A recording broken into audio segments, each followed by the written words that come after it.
अरे अपनी बेटियों की लाश उठाने से अच्छा है कि उनका रिश्ता टूटने के बाद ना मायके में रखो, उन्हें सक्षम बनाओ, पढ़ाओ लिखाओ।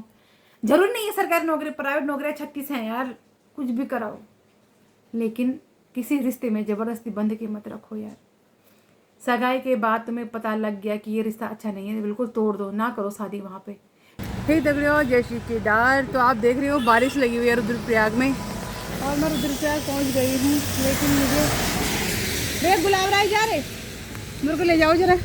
तो फाइनली मुझे गुलाब राय के लिए लिफ्ट मिल गई है यहाँ पे, है ना। बारिश भी लगी हुई है हल्की हल्की, पता नहीं डेली छुट्टी के टाइम पे और स्कूल क्या कहते हैं ऑफिस आने के टाइम पे ही बारिश आती है, बाकी बीच में बारिश नहीं होती है। ये हम आर्मी कैंटीन आ गए, आर्मी कैंट, है ना देख रहे हो। ओहो ये है हमारा रुद्रप्रयाग, है ना। ये बारिश हमेशा ऐसी आती है, परेशान हो जाती हूँ फिर मैं।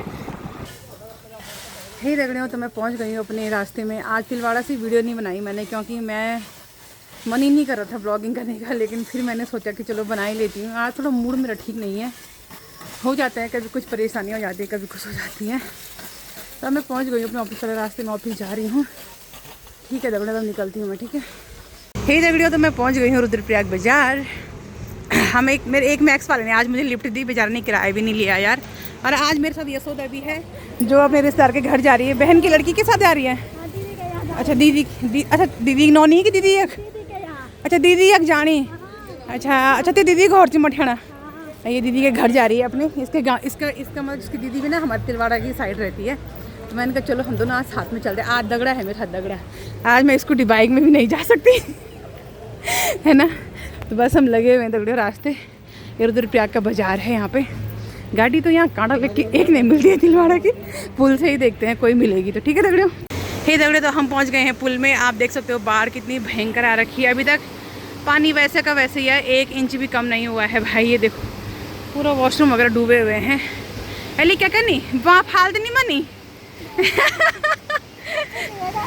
तभी तो चलो चलो चलो चलो, नहीं क्यों मारना हमने फालतू ने, चलो। तो दगड़ियों हम जा रहे हैं तिलवाड़ा। अभी तक गाड़ी नहीं मिली, पता तुम्हें, बहुत परेशान हो जाती है यहाँ डेली गाड़ी के लेके। माँ कसम स्कूटी चलाने मुझे आ गई है। कल मैंने सड़क में स्कूटी चलाई, माँ कसम इतनी अच्छी चलाई ना मैंने, पर अनवी के बाबा ने बोला अभी स्कूटी पे हाथ मत लगाना, रुद्रप्रयाग मत ले जाना। क्या यार छी, हाँ यार इतनी परेशानी झेलनी होती है ना यहाँ पे कि मैं क्या बोलूँ। देखते हैं तो गाड़ी कितनी देर में मिलती है। हे दगड़ियों तो फाइनली हमें गाड़ी मिल गई है, और आज फिर से जा रहे हैं हम बेलवी वाले रास्ते से, जो नई रोड है, जो नई सुरंग है, जो वहाँ से जा रहे हैं। और देखते हैं कितने बजे तक पहुँचते हैं, कितने बजे तक क्या पहुँचना है। वैसे मैंने सीधा स्कूटी निकालनी है आज, स्कूटी सीखनी है मैंने, सड़क पे सीखनी है, ठीक है दगड़ियों। ये है वो नया वाला पुल जिसका अभी उद्घाटन भी नहीं हुआ है। और उद्घाटन से पहले कहीं मेरे बच्चे ना हो जाए, जिस हिसाब से हो रहे हैं आजकल फ्लाईओवर है ना। देखते हैं तब। ये देखो ये नया फ्लाईओवर मतलब नया पुल है ये, रुद्रप्रयाग का, जो बद्रीनाथ और केदारनाथ वाली रोड को जोड़ेगा आपस में थोड़ा सा। तब यहाँ से हम चले गए सीधा टनल के अंदर। ये देखो अब अंधेरा हो जाएगा दगड़ियों यहाँ पे,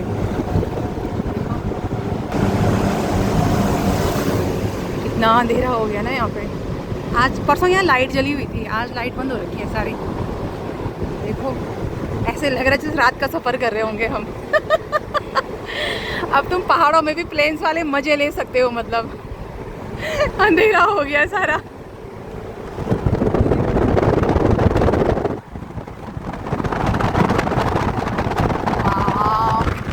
कितनी हवा आ रही है ना, यहाँ अंदर ठंडा हो रखा है।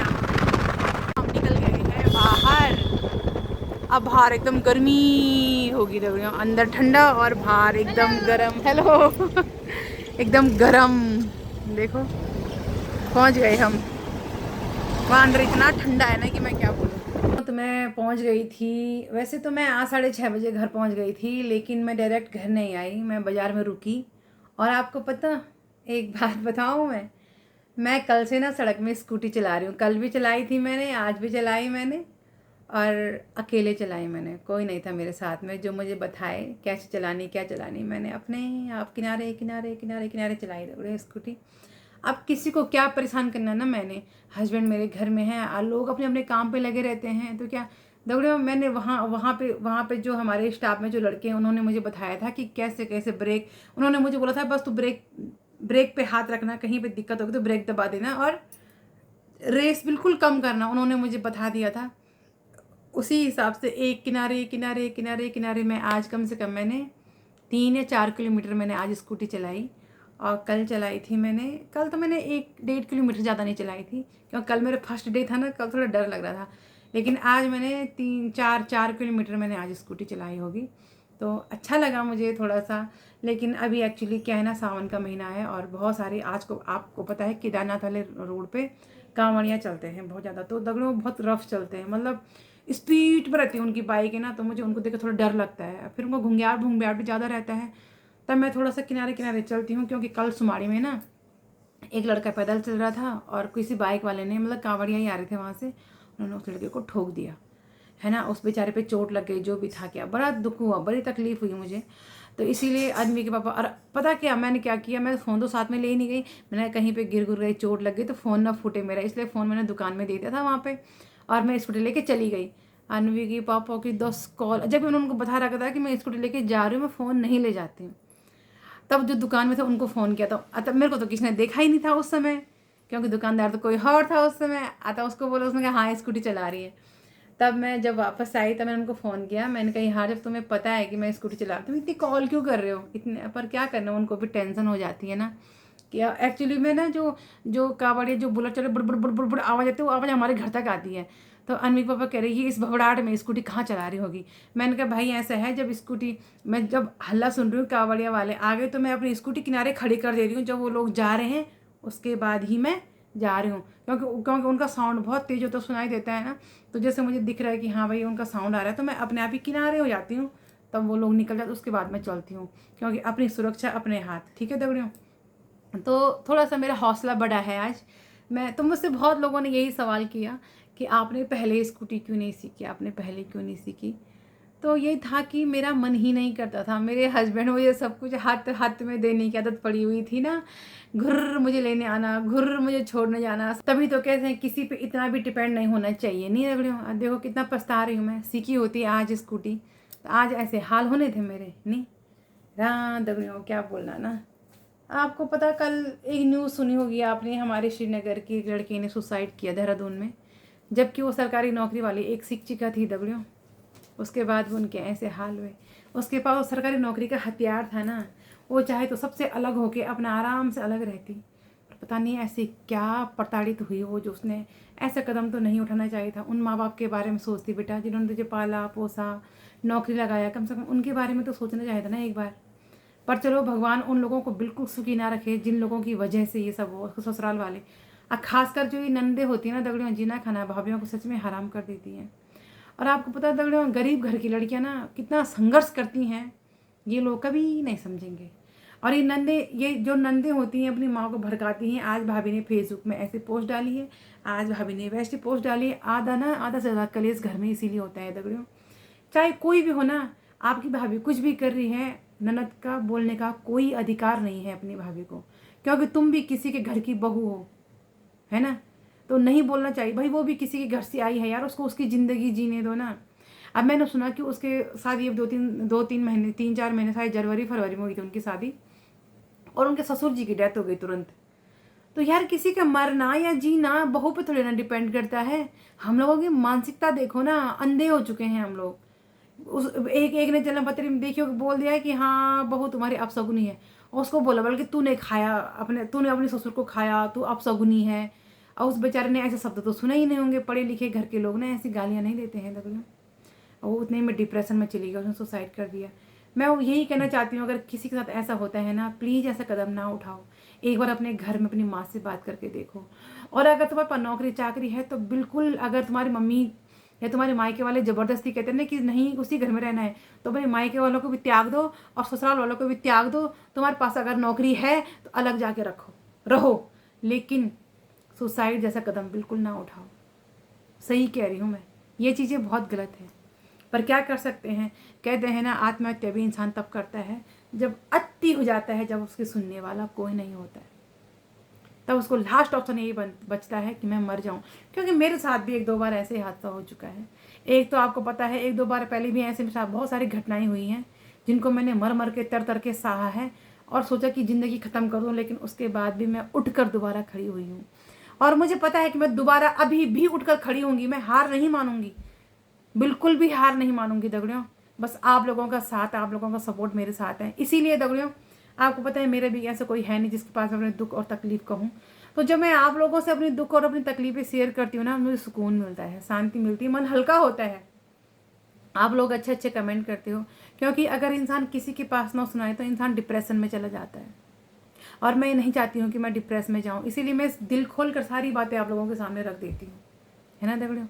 तो बहुत तकलीफ हो रही है उस चीज़ को सुन के। सच में ना, जब ऐसी चीज़ें देखती हूँ ना तो सोचती हूँ बचपन ही अच्छा था यार।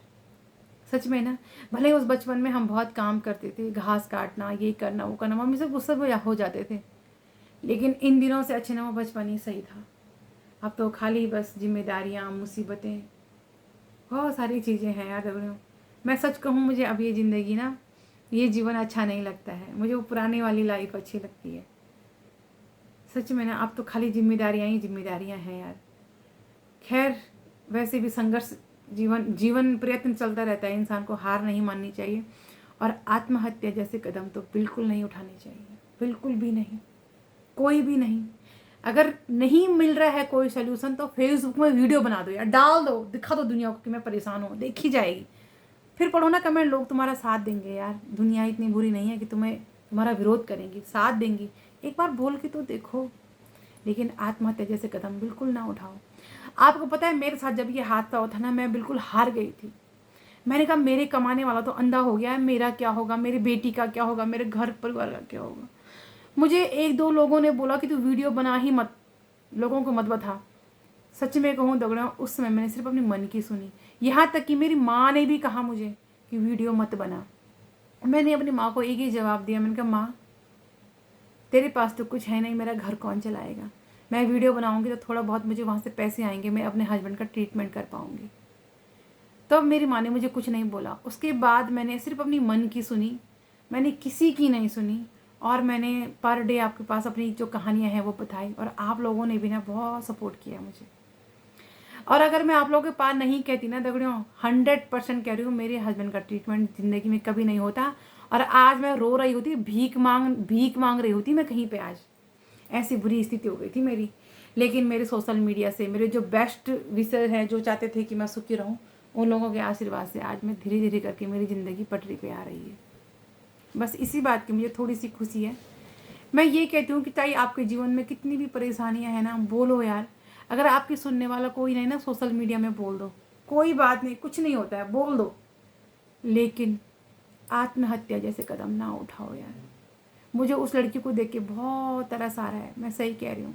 मैंने भी देखा है 1-2 लड़कियों को जो आज उनके पति नशेड़ी, गंजेड़ी, भंगलियाँ हैं, लेकिन सासुओं को दोष हमेशा बहुओं पर ही नजर आता है कि बहू ही गलत है। यार तेरा बेटा नशेड़ी, तेरा बेटा गंजेड़ी, यार बहू कोई वो है क्या जो बाल सुधार केंद्र है जो तेरे बच्चे को सुधारेगी? भाई तुमने जन्म दिया, तुम अपने बच्चे को नहीं सुधार पाए, तुमने 28-29 साल अपने बच्चों को परवरिश की, तुम नहीं सुधार पाए, तो कल की आई हुई बहू तुम्हारे बेटे को क्या सुधारेगी? ये नहीं समझते ये लोग। और नंदे भी बड़ी खतरनाक। अगर उन नंदों को गलती से अच्छा पति मिल गया तो ढिंडोरा पीटेंगी, मेरा पति तो अच्छा है मम्मी, मैंने अपने पति को ऐसे मुट्ठी में कर रखा, अरे एक भाभी है अपना पति भी नहीं संभाल पा रही है। ऐसे में भी घर में कलेश करवाती हैं दगड़ियों। मैंने अपनी आंखों से प्रत्यक्ष प्रमाण हूँ, मैंने देखी है। एक लड़की है मेरी नज़र में जिसका ससुराल वाले उसका जीना खरा हराम कर देते हैं, क्योंकि वो गरीब घर की है। दगड़ियों, मैं अपने जीवन में अनुभव करके बोल रही हूँ, अगर लड़का हो चाहे लड़की हो, कहीं रिश्ता हो गया और शादी के कुछ दिन पहले अगर ऐसा कुछ हो गया, कुछ वाद विवाद हो गया, रिश्ता टूट गया, उस रिश्तों को जोड़ने की दोबारा कभी कोशिश ना करें। जिंदगी भर वो रिश्ता बोझ बन जाता है, और बेटियां हो चाहे लड़का हो, जिंदगी भर उस रिश्ते में मजबूरी से बंध जाते हैं और रोज रोते हैं। सही कह रही हूँ मैं। इसीलिए अगर शादी से पहले, सगाई के बाद अगर शादी से पहले रिश्ता टूट गया तो दुनिया समाज को ना देखे, उस घर में दोबारा रिश्ता कभी ना करे। जो टूट गया वहाँ दोबारा रिश्ता कभी ना करे, चाहे वो तुम्हारे पैरों में नाक रगड़े, सारा ढोंग होता है दगड़ियों। लास्ट में ये लोग अपनी औकात में आ ही जाते हैं।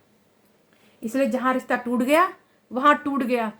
अब लड़की वाले सोचते हैं अरे हमारी बेटी पे दोष लग गया, ये लग गया। अरे यार 2 महीने 3 महीने लोग भूल जाएंगे। तुम शादी उसी घर में करोगे, वो जिंदगी भर रोएगी, जिंदगी भर रोएगी वो। हमने अपनी आंखों के सामने ऐसे रिश्ते देखे हैं भाई, जो आज भी रो रहे हैं। यार मजबूरी ये है कि साले तलाक भी नहीं ले सकते, अलग भी नहीं हो सकते, क्योंकि लड़कियां गरीब घर की हैं, मायके में नहीं रह सकती। हमारा समाज एक्सेप्ट ही नहीं करता है। गरीब घर की लड़कियों को अगर वो मायके में चलेगी तो उन्हें एक्सेप्ट नहीं किया जाता, उन्हें समाज गलत नज़र से देखता है भाई। घुट घुट के ही जी रही हैं, ससुराल में जी रही हैं। हो सकता है एक दिन उनका भी हौसला टूट जाए, वो भी आत्महत्या कर दे। अरे अपनी बेटियों की लाश उठाने से अच्छा है कि उनका रिश्ता टूटने के बाद ना मायके में रखो, उन्हें सक्षम बनाओ, पढ़ाओ लिखाओ। जरूर नहीं है सरकारी नौकरी, प्राइवेट नौकरियाँ 36 हैं यार, कुछ भी कराओ, लेकिन किसी रिश्ते में ज़बरदस्ती बंध के मत रखो यार। सगाई के बाद तुम्हें पता लग गया कि ये रिश्ता अच्छा नहीं है, बिल्कुल तोड़ दो, ना करो शादी वहाँ पे। जिंदगी भर पछताने से अच्छा है एक ही बार में सब खत्म कर दो। आप देखो ना कैसे कैसे हाल। मुझे उस लड़की को देख के इतना, जो श्रीनगर की है, जो सुसाइड किया ना, जैसे झुकड़े में चीरे लगते ना वैसे लगे मेरे। उस माँ बाप ने कितना मेहनत की उसको पढ़ाने में लिखाने में, और आज उसने ऐसे चली गई। सिर्फ कुछ लोगों के दोषारोपण से इतना प्रताड़ित हो गई, इतना डिप्रेस हो गई वो लड़की, है ना दगड़ियों। क्या बोलना दगड़ियों, समाज ना किसी को सुखी नहीं रहने देता। दगड़ियों अब मैं बनाती हूँ खाना, टाइम भी 9 बजने वाली हैं। सब्जी तो मैंने बना दी है, आलू बड़ी की सब्जी है, आप देख रहे होंगे। ज़्यादातर हम आलू बड़ी ही खाते हैं। और अब रोटी बनाती हूँ। बाहर इतनी मोटी बारिश लगी हुई ना, मुझे बारिश से बहुत डर लगता है यार दगड़ियों। मैंने सोचा धूप लगेगी तो मैं कल गेहूँ सुखाऊंगी, पता बाजार से 5-5 किलो आटा ला रही हूँ, गेहूँ सुखाने के लिए धूप ही नहीं आ रही है। आज धूप आई तो मैं घर में थी नहीं, अनवी के पापा के पास का तो था नहीं गेहूँ सुखाना। ये भी मेरे लिए बड़ी दिक्कत हो गई, मैं गेहूँ कैसे सुखाऊँ। तो और भाई बुटोला जी कैसा रहा आपका दिन आज? ओ आज सेविंग की क्या तुमने? हैं बेटा, मैं तो अब देख रही हूँ मेरा हस्बैंड स्मार्ट लग रहा है। कैसे हो तुम? ठीक हूँ। बोर तो नहीं होते हो घर में? हाँ बोर क्या होना, सारे दिन घर से बाहर रहने वाले इंसान जैसे पिंजरे में बंद हो गया होगा। हाँ होगा भी तो क्या करना है, कहाँ जाना। तब वो वाला गाना बोला ना, तेरे संग पिंजरों में भी आज क्या क्या आजाद में रह लूंगी, ऐसे नहीं बोलोगे तुम? हैं मेरे संग पिंजरों में भी तुम आज़ादी महसूस नहीं करते हो तुम? जैसे मैं इतनी प्यार से रखती हूँ तुम्हें, गुस्सा करती मैं तुम पे? ठीक है आज़ादी करना, बहुत मैं कैद खाना में। कोई नहीं, ठीक है ठीक है। कैद खाना में रोना। तुम्हें पता है तुम्हारी वीडियो को ना, परसों की वीडियो को 5000 लाइक, 5000 व्यूज़ मिले। लोग इतना पसंद कर रहे हैं तुम्हें, थोड़ा मुस्कुराया करो ना। मुस्कुराएंगे धीरे धीरे, इस टाइम होता है हर चीज़ का, है ना। कोई नहीं यार, देखो इंसान को ना हमेशा खुद में क्या रहना चाहिए, मजबूत रहना चाहिए। मजबूत तो रहना ही पड़ेगा। हमें पता है तुम मजबूत इंसान हो, मजबूत इंसान। क्या हो तुम? मजबूत इंसान। तुमने इतनी सारी कॉल क्यों की मुझे जब मैं स्कूटी चला रही थी? अरे वो दुनिया भर के कांवड़ वाले जा रहे थे, तुमने घुंघियाट सुना, तुम डर गए। बारिश हो गई थी, वहाँ का कहाँ गई तू? मैं ना धीरे धीरे चलाती हूँ, तुम्हें पता है ना। तो सच बोल के जाना है ना, जब मैं उधर को बोला कि पीछे को चलेगी, हाँ तो ये गलत बात है ना। अरे मैंने कहा जिस रोड पे मेरे रोज जाना मैं उस रोड पे चलती हूँ। तो यार उस टाइम बता देती ना मेरे को। अरे तो मैंने फोन अंदर रख दिया था ना। एक्चुअली जिसने गाड़ी बाहर निकाली ना उसने उसी तरफ उसका मुंह कर रखा था, इसलिए मैंने उसी तरफ चला के चली गई मैं। ऐसा नहीं होता ना, अब पता चल रहा है कि हम इस तरफ को तेरा इंतजार करे, तू उस तरफ को जा रखी है। वक्त तेरे को पता है ना कितना। अरे ठीक है, मैं आराम से जा रही थी बाबू, मैं इतनी आराम से। वो तो मेरे को पता है ना, आराम से है। पर वक्त जहाँ पे गाड़ी आ रही थी ना मैं साइड में खड़ी हो जा रही थी, पता तुम्हें? हाँ मैं बहुत आराम से मट्ठू चलाया मैंने। कोई भरोसा नहीं होता कि वक्त कहाँ पे अच्छा चलता है, कहाँ पे बुरा चलता है, ठीक है ना। वो तेरे को पता ही है, उस चीज़ के बारे में तो भली भांति पता है जी, ठीक है ना जी। कि 2025 16 दिसंबर को कितना 15 तारीख तक कितने अच्छे दिन थे हमारे। तो सोचा था कभी हमने क्या नहीं कि हम पे ऐसे पर भगवान हमारे साथ इतना बुरा भी नहीं करेगा, इन्होंने पापा इतना बुरा भी नहीं कर रखा यार हमने। बुरा तो खैर कि कोई नहीं करता ना, बुरा करने वालों के साथ हमेशा अच्छा होता है। घटनाएं भी हमेशा उन्हीं के प्रति होती हैं जिनके दिल में हर किसी के लिए प्यार प्रेम और सहयोग की भावनाएं रहती हैं, है ना।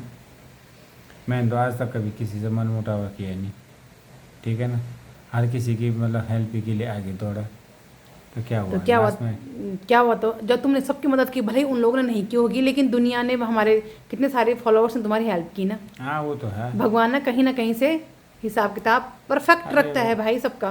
तो ये तो कलयुग है रे, 2020 के बाद ना कलयुग आ गया। अपने कौन होते हैं?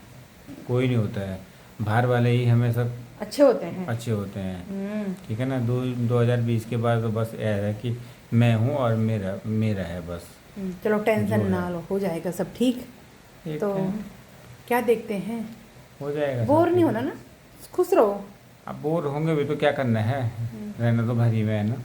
हाँ कोई नहीं, है ना? देखो लोगों ने तुम्हारी कहानियाँ सुनी हैं, सबको पता है तुम्हारे साथ क्या हुआ है, तो जानते हैं सब। अब क्या कर सकते हैं इसमें, फिर भी तुम्हें पता है यूट्यूब में लोग तुम्हें काफ़ी सपोर्ट कर रहे हैं, हाँ, उन सभी लोगों बहुत का धन्यवाद सपोर्ट करते कर रहे हैं, हैं बस आगे तुम्हें, यूं ही आशीर्वाद और है ना। सपोर्ट करते रहना। तो ये मत सोचो कि मैं कुछ नहीं कर रहा हूँ, तुम बहुत कुछ कर रहे हो, पता है तुम्हें।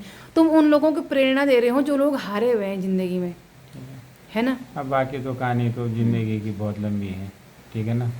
जब कभी टाइम मिलेगा, जब कभी थोड़ा सा मतलब ऐसा लगेगा हाँ यार मुझे बोलना चाहिए, तो अपनी कहानियाँ ज़रूर बताऊँगा कि क्या क्या हमने बचपन थे, क्या हमारा मैंने जवानी सुना के एक दिन। दिन दीदी कह रही थी कि जो तुम्हारा मुंडन है ना वो 9 साल में हुआ था। क्यों हुआ था तुम्हारा मुंडन 9 साल में? बस ऐसी फिर भी क्यों, तुम्हारे इतनी लंबे बाल थे बोले, इसलिए तुम्हें गांव में चुफला चुफला बोलते थे, सच्ची? तो बोलते रहते हैं, जिसके लंबे बाल होंगे उसको तो 9 साल में क्यों हुआ तुम्हारा मुंडन? नहीं मिला होगा टाइम, तुम्हारी कभी मम्मी दिन नहीं को? मिलता है। अच्छा, इसलिए तुम्हारा कभी मुंडन कुछ 9 साल में हुआ। 9 साल तो तुम झबरू बने रहते थे बस, तुम्हारे सर में जू भी पड़े रहते थे। क्यों रहता, मैं जबरू बनाऊँ? मेरे तुम्हारे बाल सर में जू भी पड़े रहते थे ना। अच्छे से बांधती थी मेरी मम्मी रहने दो। को, जूं जहाँ कुछ ही नहीं रहते थे, रहते थे। कुछ ही नहीं रहते थे ऐसे। तुम ऐसे गदरों गदरों गए रहते थे नहाने के लिए। आह, तो तुम बहुत नहाने शैतान थे, तुम नहाने बहुत से शैतान थे बोल- बचपन में ना। शैतान क्या होना है? हम्म, नहीं थे, शरीफ है तुम। बस सारा काम करते थे हम, काम करना कोई शैतान होता है? घर का काम सारा करना। तो काम हम भी करते थे, सारा घर का। हमारा बचपन कैसा रहा नहीं नन्नू पापा, हमने सारा काम किया है नहीं। 14-15 साल से हल लगाने लग गए थे पापा जी के लिए। दिक्कतें ख़त्म हो गई थी, फिर पापा जी को ये टेंशन नहीं रहती थी कि हल किसने लगाना है। जब घर में थे तभी तो, जब थे तभी, है ना। ठीक है, बढ़िया है, बढ़िया है। चलो कोई नहीं, पितर देवताओं का आशीर्वाद तुम्हारे साथ बना रहेगा, टेंशन नहीं लेना, खुश रहो यार, बोर नहीं होना इंसान को बस चलो जिंदगी ठीक में। है, आगे सुनाएंगे अपनी कहानी, है ना। आगे वीडियो देखते रहना, बहुत अच्छी अच्छी कहानी सुनाएंगे अपने बचपन के, अपने जवानी के। अब तो खैर क्या कहानी हुई है, अपनी जवानी में हीरो थे बन हम भी हैं। हाँ हीरो थे, कहाँ हीरो। मतलब अनवी बाबू बोलना चाहता है कि मैं किसी हीरो से, हीरो तुम अभी भी हो यार, जवानी तुम भरे हो तुम बुढ़े, हीरो तुम अभी भी हो मेरी कहानी में, भले किसी और की कहानी में, लेकिन मेरी कहानी की हीरो तुम हमेशा रहोगे, ठीक है। तो ठीक है दगड़ियों, लेते हैं आज विदा। आपको वीडियो कैसी लगी, लाइक कमेंट शेयर सब्सक्राइब जरूर करना। और हाँ, आपने बुटोला जी के बारे में अब आपको पता चल गया होगा कि उनकी दोनों आंखें किस तरह से खराब हुई हैं, आपने वीडियो देखी होगी। जिन्हें नहीं देखी है वो देख सकता है, अभी 3 दिन पहले की वीडियो है। तो अब मैं रोटी बनाती हूँ, ठीक है दगड़ियों, क्योंकि भूख बहुत लग गई है।